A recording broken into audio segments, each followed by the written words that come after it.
ఓం నమః శివాయ శ్రీమాత్రే నమః. మిత్రులకి, శ్రీభిలాషులకి, అలాగే నేను ఇంతగా ఆదరిస్తున్న యూట్యూబ్ ప్రేక్షకులందరికీ కూడా పేరు పేరు ధన్యవాదాలు. మిత్రులారా, మీ అందరికీ పరాదేవత ఎల్లవేళలా మీతో ఉండి మీ మనోవాంఛ నెరవేర్చాలని మనస్ఫూర్తిగా కోరుకుంటున్నాను.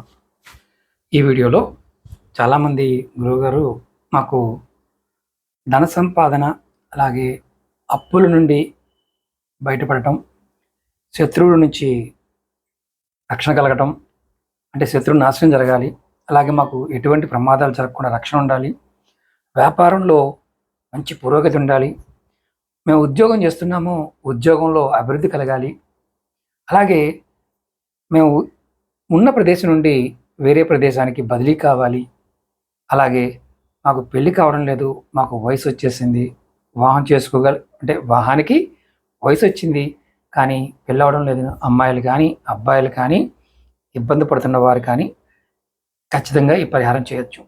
అలాగే ముఖ్యంగా సంతానానికి సంబంధించి ఇబ్బంది పడుతున్న వారు కూడా ఈ చెప్పబోయే ప్రయోగాన్ని చేయవచ్చు. తంత్రశాస్త్ర ప్రకారం ఏకాక్షి నారీలు అంటారు. ఇదిగో ఇలా ఉంటుంది.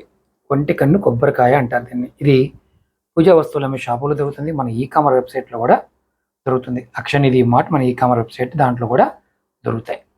మీరు ఎక్కడైనా పూజా వస్తువుల మీ షాపుల్లో కానీ ఆన్లైన్లో కూడా వీటిని తీసుకోవచ్చు.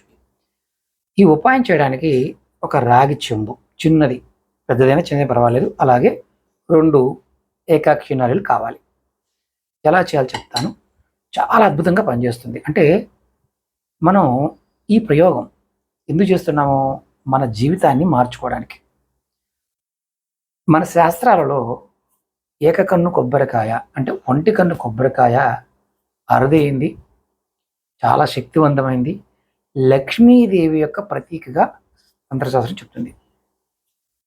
ఇది ఆత్మలని, దుష్టశక్తుల్ని, వీటన్నిటిని కూడా మన దగ్గర రాకుండా దూరంగా తోలివేస్తుంది. అంటే అసలు దగ్గరకు కూడా రానివ్వదు. దీని గురించి అఘోరి తంత్రంలో దీని గురించి చాలా మంచి వర్ణన ఉంది. కొన్ని కర్మకాండాలలో కూడా, కొన్ని తాంత్రిక ఆచారాల్లో కూడా ఈ ఏకాక్షి ఒంటి కన్ను కొబ్బరికాయని వాడతారు. మనం ఎలా చేయాలి మరి? మనం ఎలా చేస్తే ఇది మంచి ఫలితాన్ని ఇస్తుందో కూడా చెప్తాను. మన రోజువారీ పూజలో ఈ కొబ్బరికాయని మనం విధి విధానంగా, అంటే రకరకాల పద్ధతుల్లో కాకుండా మనకు ఒక చిన్న తేలికైన పద్ధతి ద్వారా ఉపయోగించడం వల్ల కూడా మంచి ఫలితం ఉంటుంది. దీని గురించి నేను అంతకుముందు కూడా హతజోడి, గోమతి చక్రాలు, ఒంటికన్ను కొబ్బరికాయ, వీటన్నిటిని లక్ష్మీ గవ్వలు, గోమతి చక్రాలు అన్నిటిని కలిపి ఒక ప్యాకెట్లా కట్టి ఎర్రటి క్లాత్లో పెట్టి ఇంట్లో పెట్టుకోమని చెప్పాను, లక్ష్మీ యోగం కోసం. ఇప్పుడు ఇంకా తేలికైంది. ఇది మనం ఒక్కొక్క ప్రాంతాల్లో దీనిని అనేక రకాలుగా ఆచారాలకు సంబంధించిన విధానంలో వాడుతూ ఉంటారు. ఇప్పుడు ఈ వీడియోలో లక్ష్మీదేవిని ప్రసన్నం చేసుకోవడానికి, అలాగే ఇంతకుముందు చెప్పుకున్న సమస్యలన్నిటికీ కూడా సమాధానాలు దొరకడానికి ఈ కొబ్బరికాయతో ఒక తేలికైన చాలా ఈజీగా ఉండే పద్ధతి నేను మీకు వివరిస్తాను. ఈ వీడియోని స్కిప్ చేయకుండా పూర్తిగా చూడండి. అలాగే మీకు ఈ వీడియో నచ్చినట్లయితే లైక్ చేయండి, ఛానల్ సబ్స్క్రైబ్ చేసుకోండి, పక్కనే ఉన్న గంట సింబల్ని యాక్టివేట్ చేసుకొని ఈ వీడియోని 10 మంది మిత్రులకి షేర్ చేయండి. ఎవరికైనా సరే జాతక పరిశీలన చేయించుకోవాలనుకున్నా, నాతో మాట్లాడి మీకున్న సమస్యలకి పరిష్కారాలు తెలుసుకోవాలనుకున్నా 9440593655 ఈ నెంబర్కి ఫోన్ చేసి అపాయింట్మెంట్ బుక్ చేసుకోవచ్చు. అలాగే వీడియో డిస్క్రిప్షన్లో నేను నెంబర్ ఇవ్వడం జరిగింది, ఆ నెంబర్కి కూడా కాంటాక్ట్ చేయొచ్చు. మన ఫేస్బుక్, వాట్సాప్ గ్రూప్ లింక్స్ కూడా ఇచ్చాను, వాటిలో కూడా జాయిన్ కావచ్చు. మీరు ఏం చేయాలంటే రెగ్యులర్గా ఒక చిన్న పూజ చేసుకోవాలి. దీనికి కావాల్సింది ఒక కలశం కావాలి, అలాగే 2 ఏకాక్షి నారీలు కావాలి. ముందు ఒక రాగి కలశం తీసుకోండి, చక్కగా దీన్ని కడగండి. కడిగి దీనిలో ఈ కటి భాగం ఉంటుంది, ఈ కటి భాగం వరకు నీరు పోయండి. తర్వాత ఈ నీటిలో పోసిన తర్వాత ఒక నారీలు తీసుకోండి, అంటే ఏకాక్షి నారీలు. దీన్ని చిన్నవి కూడా ఉంటాయి, ఇంతకన్నా చిన్నవి కూడా ఉంటాయి.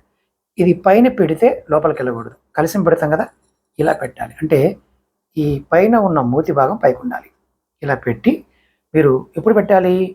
ఈరోజు ఉదయం పెట్టారనుకోండి, ఉదయం ఇందులో నీళ్లు పోసి ఈ ఉదయం పెట్టారనుకోండి, లేదంటే సాయంత్రం పూట నీరు పోసి పెట్టారనుకోండి, ఈ కాయని ఇలా పెట్టారనుకోండి, ఉదయం నిద్ర లేచిన తర్వాత మళ్ళీ పూజ చేసుకుంటారు కదా, ఆ సమయంలో ఈ నీటిని తీసుకెళ్ళి తులసి మొక్కకు సమర్పించండి.